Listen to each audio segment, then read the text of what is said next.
plays out in the world too. So anyway, that's a story that helps us understand the model here. They didn't look too happy.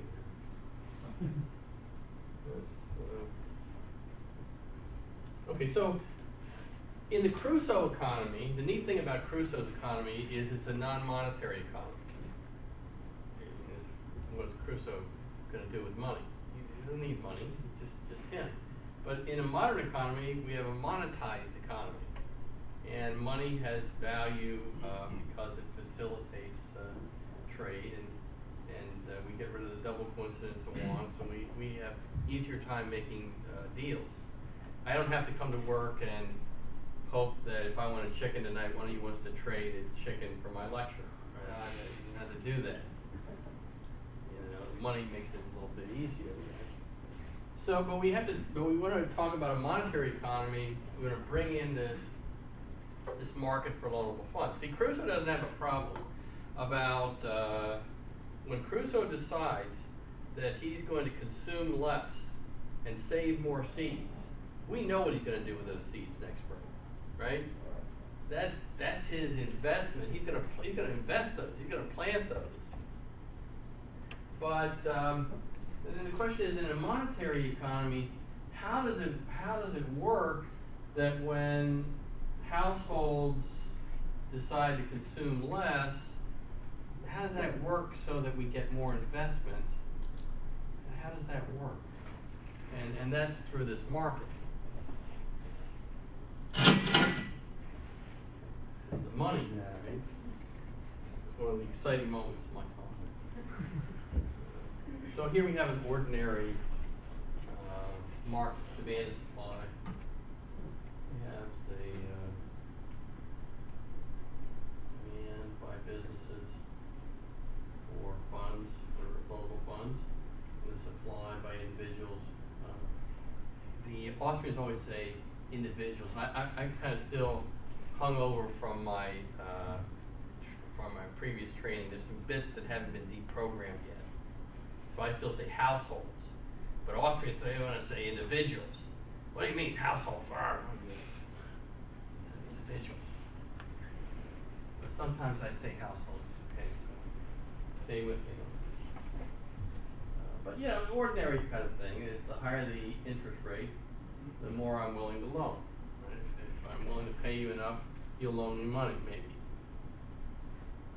You're more likely to loan me money if I'm willing to give you a higher rate of interest. And on the other hand, businesses, the higher the interest rate, the less they want to borrow. The lower interest rate, the more they want to borrow. And the missing piece that that I'm leaving out is this structure of capital. But longer term investments, more of them go on as the interest rate falls. So there's another wrinkle there that, but you can see this is fairly ordinary. Of course, we get an equilibrium.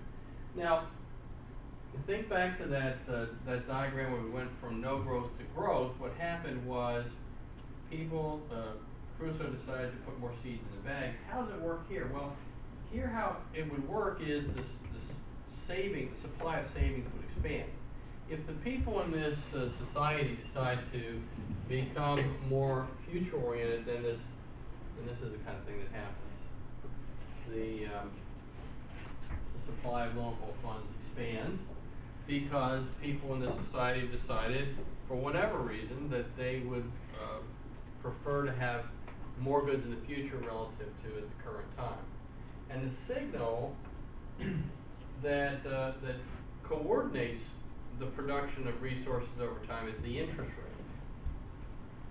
So the interest rate is the signal that kind of tells businesses, okay, well, when would people like to consume and how much? Would they like to consume more now or in the future? When the interest rate falls, businessmen get a signal that people are desirous of more consumption in the future. Now, the marvelous thing about this diagram is that we start at an equilibrium here, and we end up at an equilibrium over here. And the great thing about equilibrium is that in this model is that the future that businesses plan for is the future that people want. Businesses don't know exactly what, they don't go around, they don't survey us, they say, well, how much do you want to consume in the future? What they look at is a price. And interest rate is their signal.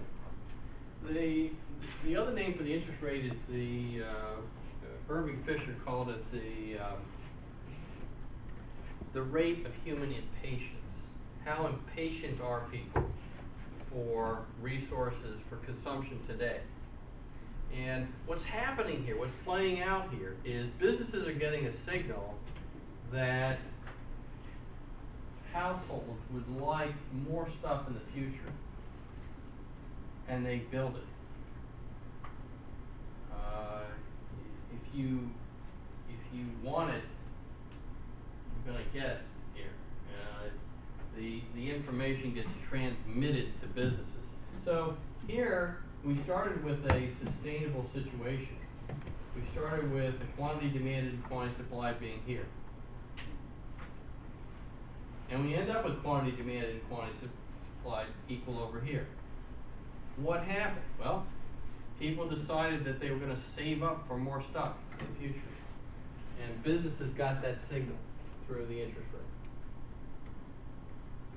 So now we can do some things that are, connect these things together, and you can see that these things all line up. So here we have interest rate on this axis, interest rate of savings on this axis, consumption on this axis, and then interest rate down here. But these axes match. Now we're going to see how these diagrams work together. Saving up for stuff, one sustainable order to another, and so this is the two diagrams working together. So here we have reduced consumption, which means more seeds are put back in the bag. In the Crusoe economy, it's so easy to see that savings and investment come into balance. But how does that work in the monetary economy? It works through this market. And so as soon as my consumption starts falling, that's shifting the supply curve out. Down goes the interest rate, and everything lines up again. And of course, if this happens to be depreciation, we will have moved from a no-growth economy here to now a growth economy there.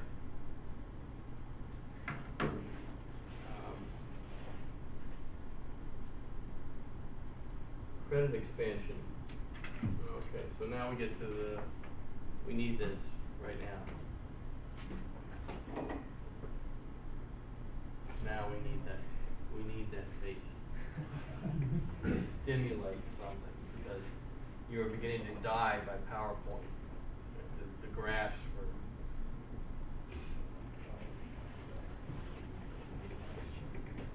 There he is, the great man, right? The great man. Remember what Lord Acton said about great men. They're usually bad men. Okay.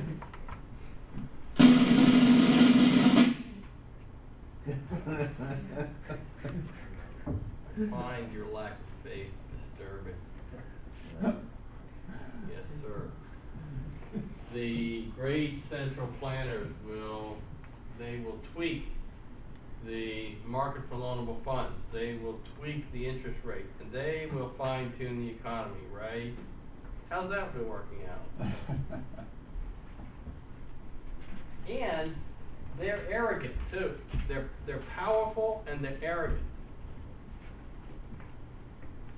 And I'm not sure it ends the same way that this movie, when they take off the mask and he was good after all. In the end, this guy's a good guy, right? He's a father, he's a dad, he's got twins, and he was a victim, right? I don't think Ben is a victim. Ben's not gonna, because I don't think it's gonna end the same way. Anyway, now what happens in this diagram is that instead of the supply curve shifting because people decide they want to save up for more stuff, instead of it being households or individuals that are desiring a future full of more stuff rather than stuff today, instead of that, here what happens is this market is interfered with by Darth Vader. And that's this thing right here. They're going to have stimulative monetary policy. Right? They're going to artificially drive down the interest rate and it's important how the money enters the economy. The money enters the economy through the banking system. And so the Federal Reserve goes out and sends out the stormtroopers, and they buy bonds and so forth. They buy financial instruments out of the banks. And then the banks have lots of cash.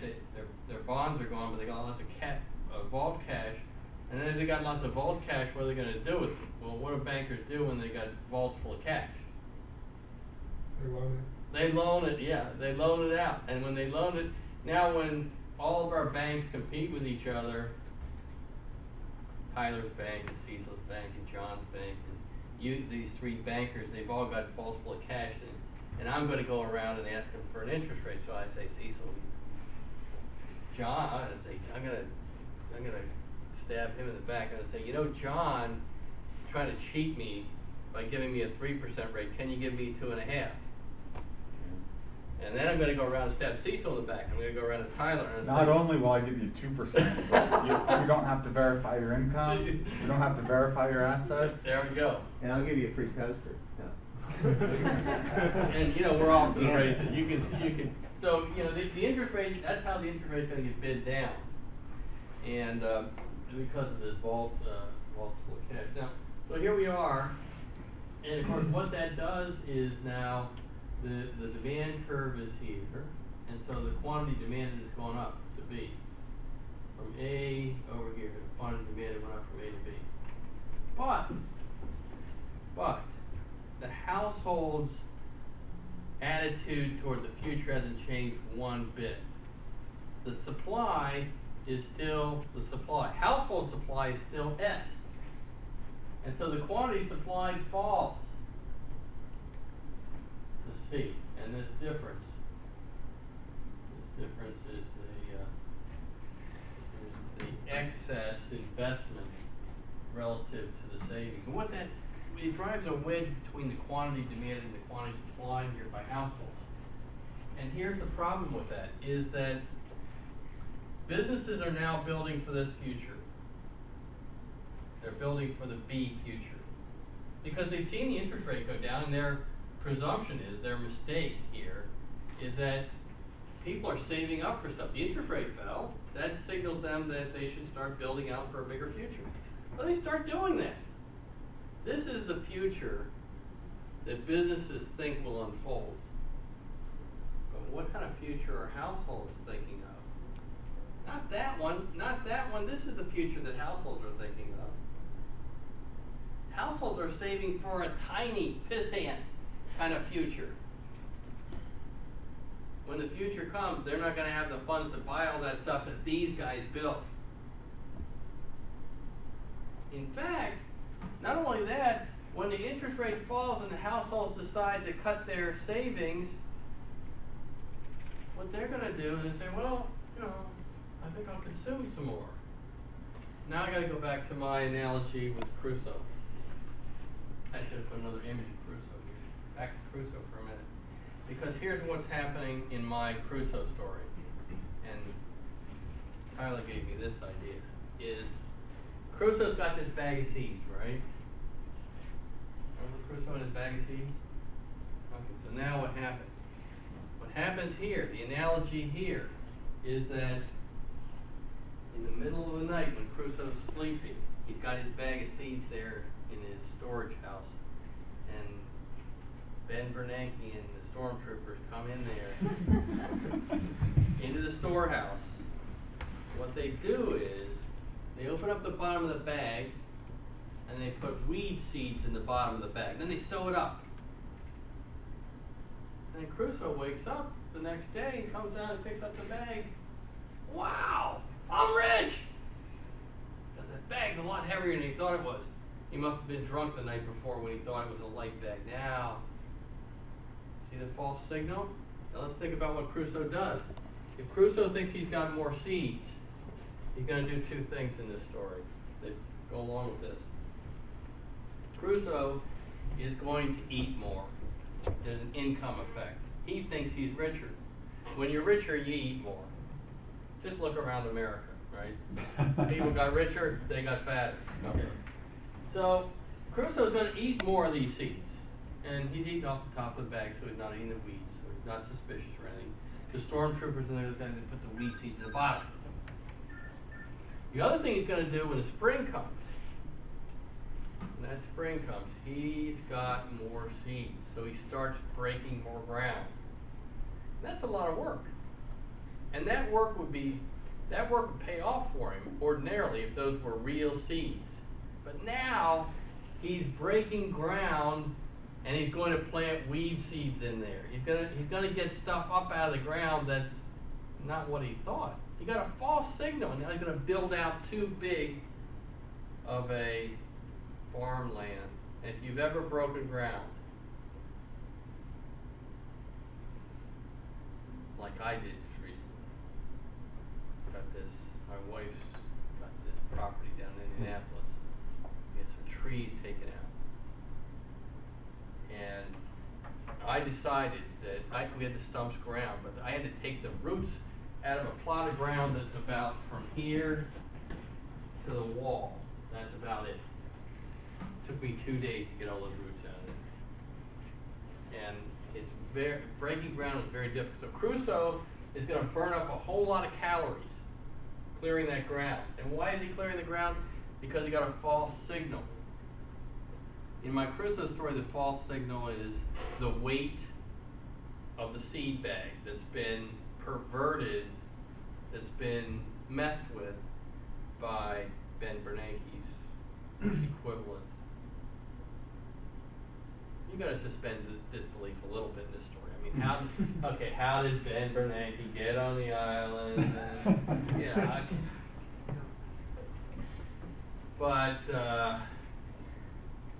So here's the thing that's going to happen now in this Crusoe story. The Crusoe story is more fun than this stuff, right? Think about what's going to happen to Crusoe. At some point he's going to realize that he's planted a bunch of weeds. At some point in the future, he's going to realize, and the sooner the better.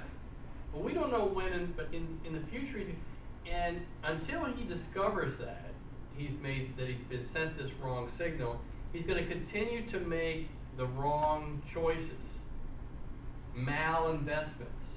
That's what the Austrians call it. He's going to continue to make the wrong choices. He's going to burn up lots of calories, hoping that his harvest is going to be a great harvest. He thinks he's going to have this huge harvest for a while. But what happens come harvest time is he will realize, and half of his crops are weeds, Crusoe may be dead. Now, in the real Crusoe story, he gets saved, but you bring Ben Bernanke into the story, Crusoe might be dead before the rescuers get there.